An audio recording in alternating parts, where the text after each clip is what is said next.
বিষ্ণুপুর মেলা স্টার্ট হতে তো হাতে মাত্র আর কয়েকটা দিন।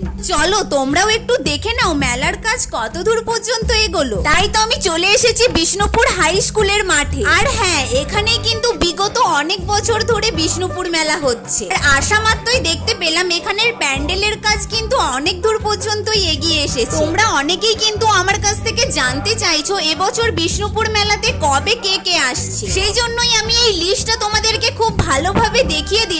এই লিস্টের মধ্যেই লেখা আছে কিন্তু কে কবে আসছেন। আর তোমরা তো জানবেই এখন বিষ্ণুপুর মেলা আর সবলা মেলা একসাথেই হয়। আর দেখো মেলা উপলক্ষে কিন্তু দেয়ালগুলোতেও খুব সুন্দরভাবে পেন্টিং করা হচ্ছে। এই জায়গাটাতে কিন্তু ছোট একটা স্টেজ বানানো হয়েছে। আর সামনের যে ফাঁকা জায়গাটা দেখতে পাচ্ছ যেখানে কাজ চলছে, এখানেই কিন্তু আমাদের সবথেকে বড় মঞ্চটা হয়। তো আমি আমার তরফ থেকে কিন্তু সবাইকে ইনভাইট করলাম 23 তারিখ থেকে বিষ্ণুপুর মেলা দেখতে আসার জন্য। বাই।